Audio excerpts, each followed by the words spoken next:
Hello and welcome to this presentation on supercapacitors and their design for optimal energy storage. In this presentation, I'll explain capacitors for people who don't already understand. I'll talk about how capacitors are similar to batteries and what the differences are. Then I'll talk about how this relates to supercapacitors.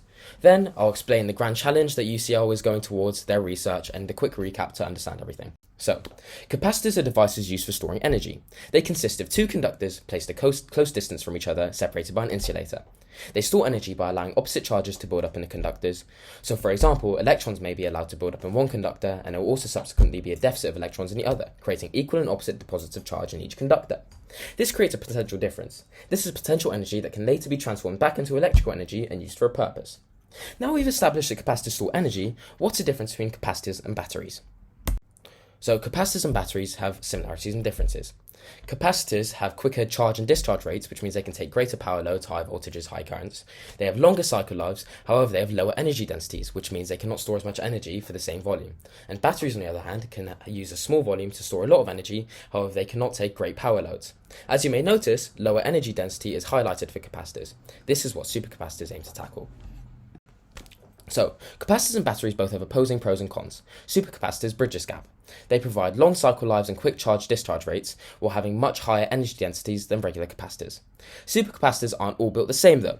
There are two main types of supercapacitor: electrochemical double layer capacitors and pseudocapacitors. The former of the two, EDLCs, work similar to normal capacitors. They store energy electrostatically. However, the EDLC structure is more complex. There are two electrodes, labelled the collectors in the diagram, with an electrical double layer separating them from electrolyte. These electrical double layers are made of materials with very high surface areas, commonly carbon-based nanostructures. The mechanism for energy storage is similar to a regular capacitor, however the large surface areas of electrical double layers allow for a much higher charge to be stored.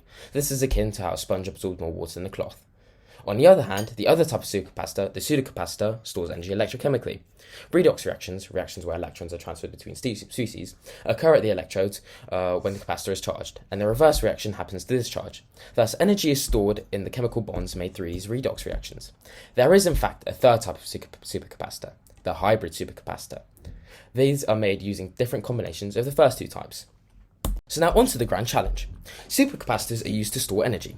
They allow for much higher charge rates, which means they are much more capable of storing the vast amounts of power grid energy during off-peak hours, and can more quickly discharge to supply the grid in peak hours.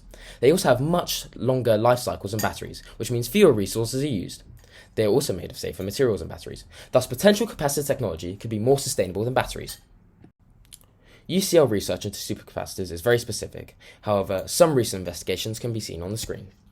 So to recap, capacitors store energy and they have higher charge rates and cycle lives than batteries.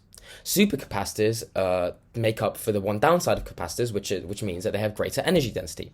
This supports a sustainable city grand challenge because it allows us to store energy more efficiently and have a smaller use of resources. This is my bibliography. Thank you.